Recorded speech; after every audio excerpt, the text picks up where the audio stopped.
Radhe Radhe, happy Bhakti Divas and happy New Year to everyone for 2024. Here we are today to launch chapter 8 in the Bhagavad Gita study series. More than 4 years in our Bhagavad Gita study journey so far, and very coincidentally fitting that with the new year, we get to launch into chapter 8. Along with me here today is Mummy. Radhe Radhe. I'll bring up the screen and we'll get into today's content. So in class, we were able to cover chapter 8, verses 1, 2, and 3. We'll hear with an opening prayer, then verses 1 and 2, and then verse 3, along with some usual explanation and important Sanskrit terminology to add to your dictionaries. Om Shri Paramatmane Namaha. अथ अष्टमोऽध्यायः अक्षर ब्रह्म योगः। अर्जुन उवाच किं तद् ब्रह्म किम् अध्यात्मम् किं कर्म पुरुषोत्तम अधिभूतं च किं प्रोक्तम् अधिदैवं किम् उच्यते अधियज्ञः कथं कोत्र देहेऽस्मिन् मधुसूदन प्रयाणकाले च कथं न्योऽसि नियतात्मभिः। So let's look at chapter 8, verses 1 and 2 first, which come together in the book by Swami Mukundananji in his Bhagavad Gita Song of God commentary. Before that, I'll also take us to the book itself and remind everyone that we did also read the introduction as we started out chapter 8. As always, a very, very useful introduction as well as a summary of the entire chapter. So we'll encourage everyone to go back and take a look at that introduction as well. Chapter 8, Akshar Brahma Yog, the Yoga of Eternal God. So chapter 8, verse 1, the catchphrase here is A plus questions. And chapter 8, verse 2, the catchphrase as a question is divine departure. As we saw in class, we see here that Arjun has asked a series of questions, building upon terminology that Sri Krishna had provided at the end of chapter 7. In fact, if I take us first to the end of chapter 7 verse 30 is where we saw a few terms that we then talked about today, and we shall see along the journey in chapter 8. And in class, we also talked about chapter 7, verse 29, where other terminology was also mentioned. But in addition, the essence of surrender to God, taking shelter in Him, and having His grace, His divine support, all that was important from the end of chapter 7. So then coming here to chapter 8, Arjun has asked several questions. 6, of course, are pertaining to terms from chapter 7 that Sri Krishna had brought up. Most of them start with the letter A. Hence, the catchphrase A plus questions.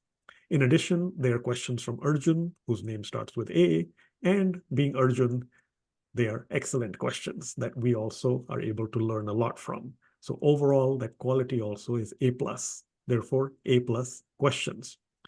As Swamiji says, he's asked about those terms, and then a 7th question Arjun asks is how to know God at the time of death, because Sri Krishna had foreshadowed that concept in chapter 7.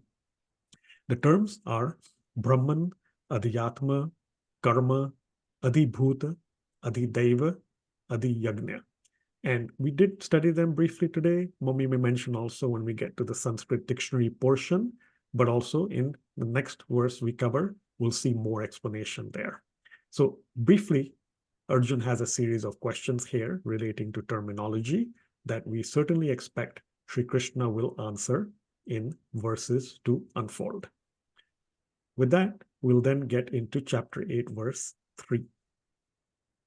Shri Bhagavan Uvacha Aksharam Brahma Paramam स्वभावोऽध्यात्मम् उच्यते भूत भावोद्भव करो विसर्ग कर्म संज्ञितः. So now the catchphrase for chapter 8, verse 3 is blessed by Brahman. So that obviously involves one of the terms that Arjun has asked about, and in fact, we learn about in this verse, which is a response from Sri Krishna. It's also something we've seen before. And then the rest of the verse, the response from Sri Krishna, mentions two other terms that Arjun had asked about. So Brahman, most of us know by now, it is the supreme indestructible entity, the Supreme Lord Sri Krishna, one of the many names for him, one of the three important aspects of God, which, as we reminded you through the flyer from a chapter 7 Churn and Learn class a few weeks ago, that was when we had that entire concept of the shining light from afar as a train is approaching, and then it gets closer and then finally stops right in front of you.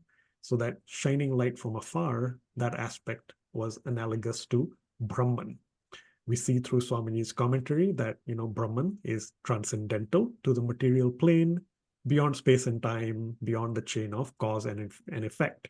And an important word here he introduces us to, that Mummy may mention, is Aksharam, which is indestructible. So the supreme indestructible entity. So that is what we learn here as one response from Sri Krishna to Arjun regarding the term Brahman. Next, we see from Swamiji three different uses of the word Adhyatma, including the path of spirituality and the science of the soul. But the one that contextually is right here from Sri Krishna is the third one Swamiji lists out, which is that all-encompassing umbrella term for one's self, which is why in class we also mentioned the importance of Swabhavo, right before Adhyatmam. So the all-encompassing term that God has provided for the soul, body, mind, and intellect, that is one's own self, and that is Adhyatma. Again, if we proceed to the flyer for today's class, that was what was posed here as a question for everyone to ponder about. You can see perhaps soul, science of the soul, path of spirituality, but bottom left, the question to think about was, what is that all-encompassing term that God has blessed the soul, body, mind, and intellect as? Now we know that term is Adhyatma.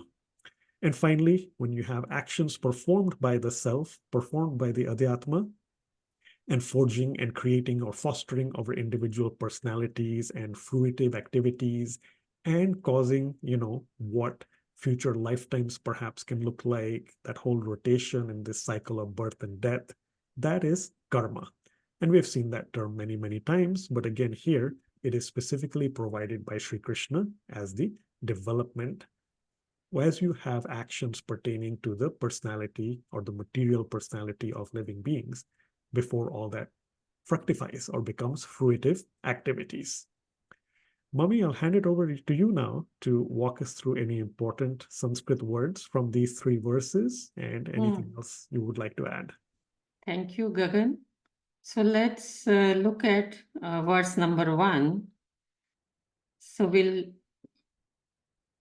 are so many important words in this chapter 8. It is all about these new terms that we need to learn. So first one is Adhyatmam. Adhyatmam is the individual soul. Then next important one is Adhibhutam. Adhibhutam means the material manifestation that we see all around. And then Adhidaivam. Adhidaivam means the Lord of all celestial gods. Now, who is that Lord and what is he called? He is called Purushottam. Purushottam, Purush plus Uttam. That means the Supreme Lord, Shri Krishna. Next, verse number 2, the important word is Adhiyagneha. Adhiyagneha means that Lord of all sacrificial performances. Then another important word is Prayan Kale. Prayan Kale means at the time of death. at the time of departure from this world. And then Niyat Atma Bhihi. Niyat Atma Bhihi means those who are of steadfast mind. Niyat, that means they are of steadfast mind. And verse number 3, a very important word is Aksharam. Aksharam means something that cannot be destroyed, indestructible, something that is imperishable. And now, Bhut Bhava Udbhav Karaha. Bhut Bhava Udbhav Karaha means those actions pertaining to the material personality of living beings and its development. So basically, and Visargaha here is used for a different meaning. Visargaha is used here for creation. So basically, this chapter 8 is learning of lots of new terms, new definitions. These are given in great detail in our Upanishads. Here we will learn in short. So Brahman, Adhyatma, Adhibhut, Adhidaiva, Adhiyagna, Aksharam. Something, Aksharam, we are talking about that Supreme Lord who is imperishable, who is indestructible. So basically, as we learned in chapter 7, that how just by our intellect we cannot understand God. For that we need God's grace. And how do we get grace? We get grace by 200% surrender and full faith in God. And then we have to understand that God, Brahman, is all around us, and that Paramatma is living in our heart region, and that Bhagwan takes avatar, and who knows, in the form of some saint, God is already there. And we have to understand our individual self, which includes our soul, body, mind, and intellect. And together with all these senses, as we perform certain actions, they are called karma. And with that karma, we are, because of those karma, cause and effect reason, we are moving in this cycle of material existence, which is called samsara.